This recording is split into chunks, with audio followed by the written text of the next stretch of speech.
Great to have you along for the ride. Thanks a lot for stopping by. Glad to have this young lady back. Of course, she's the former co-chair of the RNC. She is President Trump's daughter-in-law. It is Lara Trump. Lara, how are you? Good to see you. Hey, great to be with you. Thank you so much. You know, I just got done doing a TikTok, and we'll get into TikTok in a second, whether that ban is going to happen. By the way, I'm over 750,000 followers on TikTok now. They're going crazy for what I'm posting over there.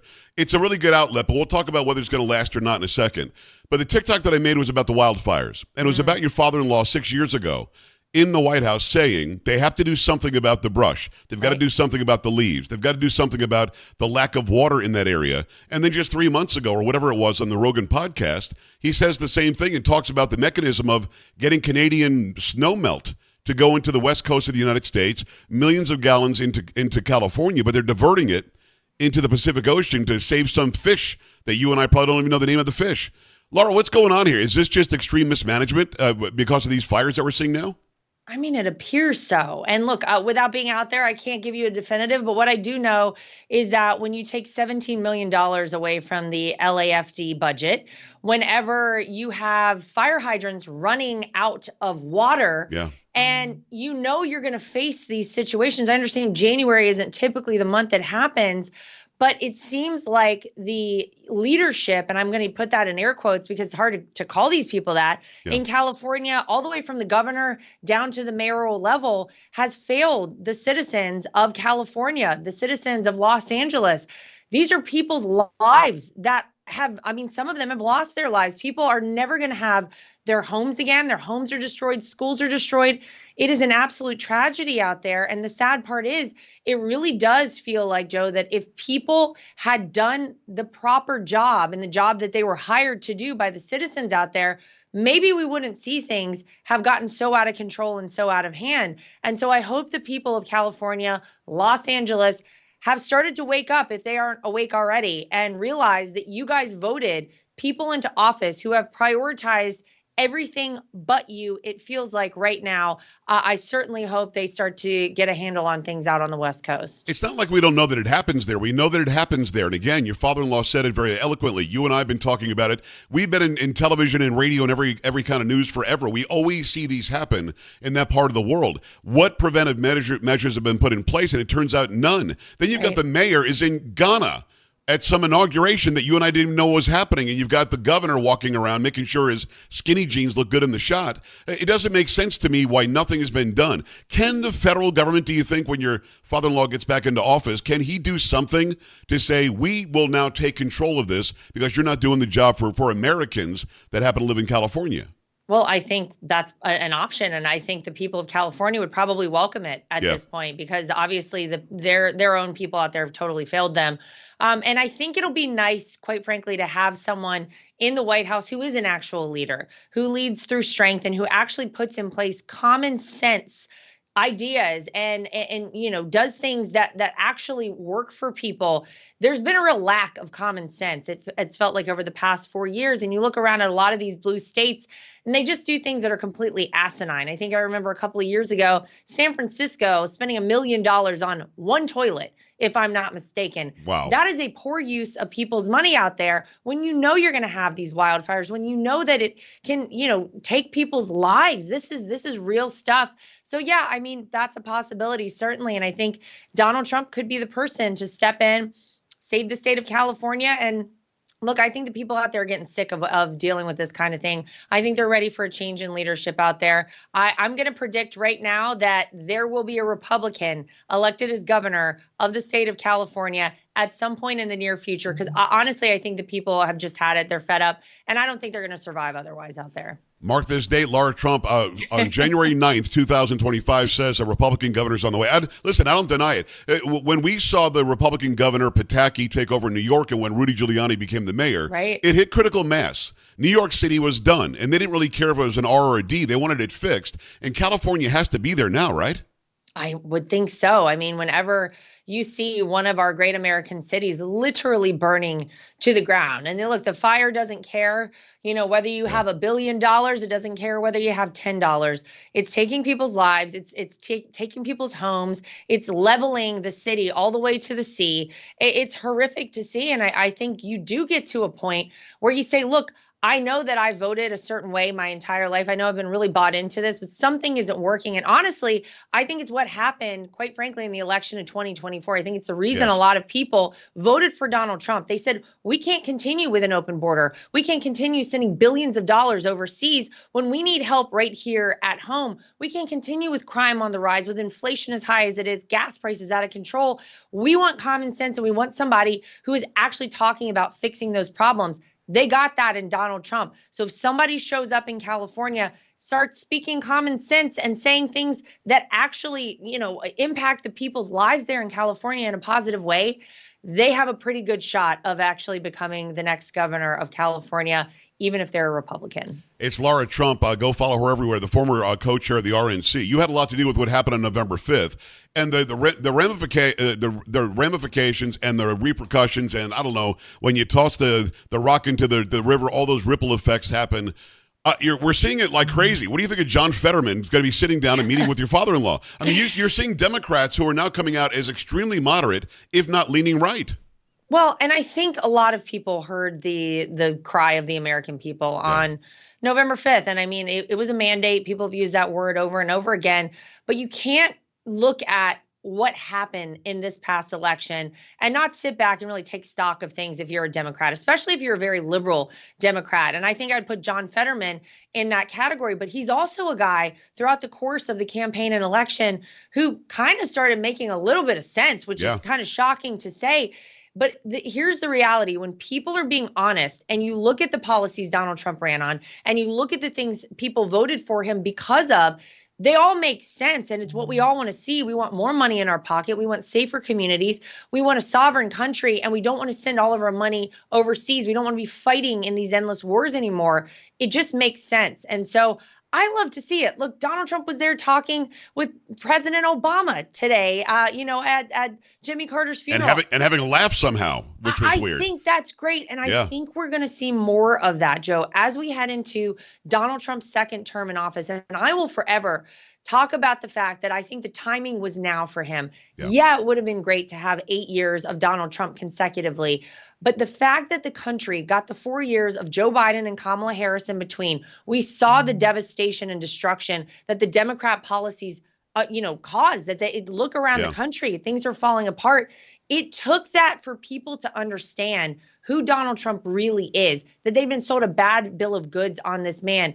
I actually believe this is the beginning of unity in America. He always says revenge will be success. The success for the American people, that's the revenge Donald Trump wants. He is going to be the great unifier, despite what they've done to him, despite the lawfare, despite attempts on his life. I believe we've started to see that happening. And look around store windows in New York City. Joe, they're all doing the Trump dance, the mannequin. So I'm just saying something's going on. It's funny. I did a TikTok with two of my daughters. We went to New York and I did the Trump dance in front of Trump Tower. We all did, and we posted that. And there was quite a few. It was like in the summertime. Still got a lot of views. So everybody's doing it. They're actually selling proudly. They're selling "Make America Great Again" hats in New York City. Trump shirts in New York City. A real sea change. I think you had a lot to do with that. It's Lara Trump. Follow her everywhere. I've got to quickly talk about the sea change in social media as well. Mark Zuckerberg 4 years ago paid $500 million in an effort to beat your father-in-law. Think about that. $500 million to make sure that he didn't win with these Zucker boxes. Now he's a libertarian. Now he's meeting with President Trump. Now he put Dana White on his board of directors. I mean, some people are starting to read the writing on the wall, aren't they? I think so, and I think they better. Did you see that coming, though, with Zuckerberg? That one was interesting. I did notice that after the assassination attempt in Butler, he came out and he said, look, you can't look at what Donald Trump did and standing up on stage after being shot, yelling, fight, fight, fight, and not think this man is a badass. That was a badass thing to do. Yes. So he did acknowledge that. So look, I think there's been a complete culture shift in our country over the past year. I mean, it probably started 4 years ago, but it's really come full circle. And Donald Trump and the Republican Party really is the anti-establishment party. We were kind of the counterculture party for so many people. And it's a beautiful thing to see people coming around. Now, you can forgive, you never forget what people did.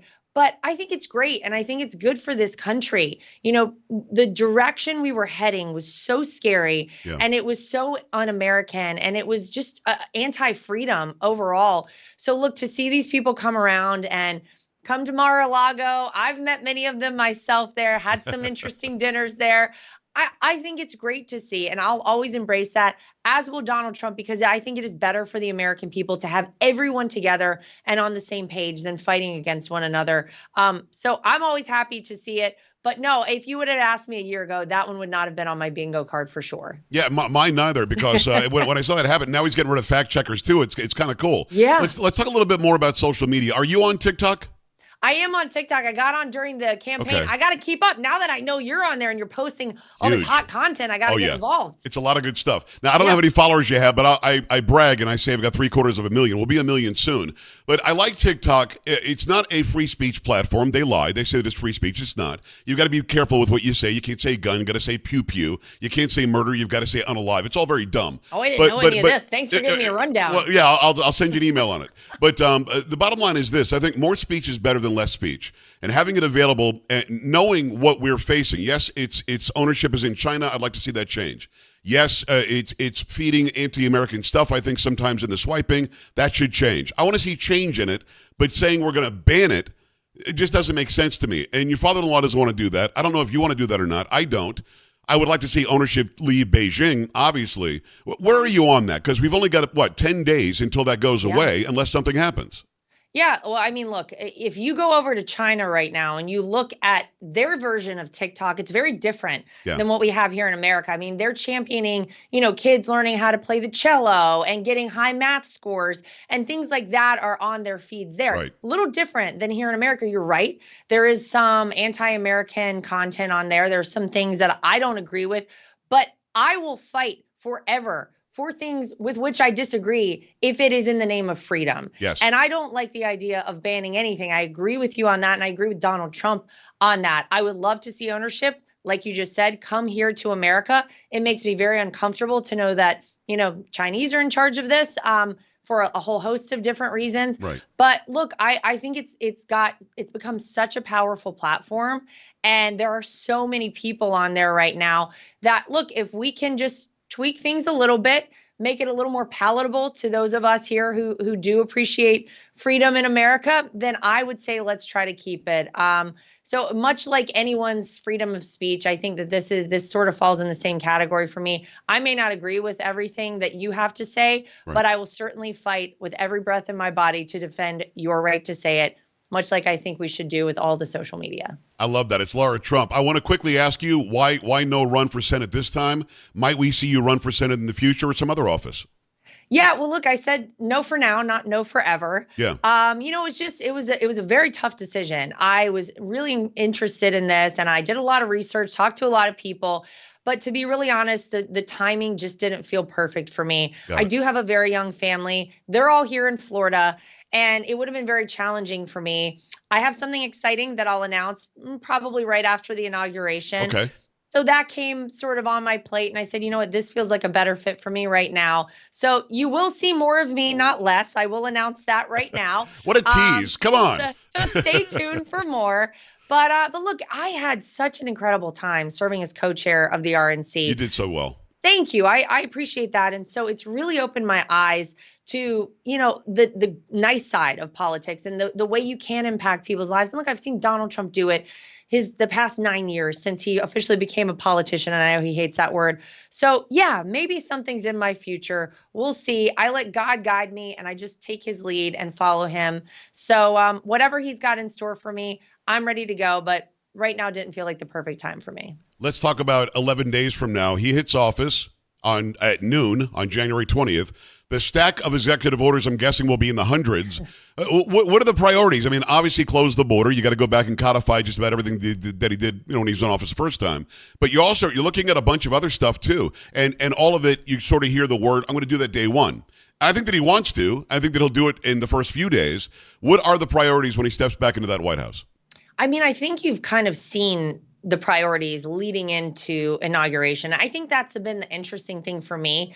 Look, as the second time around for all of us watching this transition happen, I can tell you it's very different now than it was in 2016 and 2017. He's giving himself such an on-ramp, and he's prepping things in such a way that the second he steps foot into the Oval Office there right after that inauguration, he's going to be ready to go. You're right. Priority number one, I think, for him is going to be to close the southern border and ensure that happens with rapid speed.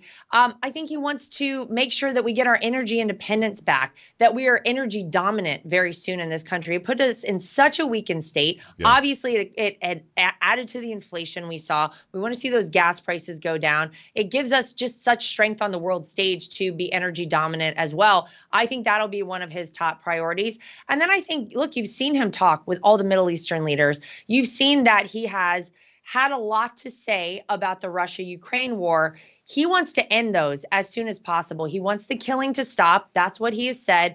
And he believes he can do so in really rapid order. He's also said that if the hostages are not released by the time he is sworn in as president of the United States, I think he said specifically, there will be hell to pay. Yeah. So I hope that the terrorists over in the Middle East are paying close attention to Donald Trump, because he doesn't bluff. He doesn't send up, smoke signals for no reason. He's very serious about that. And I think he wants to make sure that all the hostages are released, that that the right things happen in the Middle East and, of course, in Ukraine as soon as possible. He has done and said the right things in the lead up, that's for sure. Before I go, I got to hit you for about a minute on health and fitness. If you don't follow Lara, go and follow her right now. I don't know if you're an Ironman or triathlete or what the hell you are, but I mean, it's unbelievable what I see you get done in these videos. And clearly, people aren't going to immediately be at your level. That takes years and years of dedication. But for those who want to get themselves healthy in 2025 and they really want to do it this year, what would you tell them to do to start things out the right way? It takes 2 weeks to form a habit, and it takes 2 weeks to break a bad habit, right? Okay. So you want to form the good habit. So what I say to people all the time is just do something every day, even if it's a little something, even if it's going on a walk, doing some push-ups, whatever it is. Do something for like 20 minutes for 2 weeks straight. And then your body gets used to that and your mind gets used to that. For me, sometimes the time I work out is the only time I'm left alone all day. Right. I've got dogs coming out of my ears. My husband's going to kill me. I keep bringing fosters home.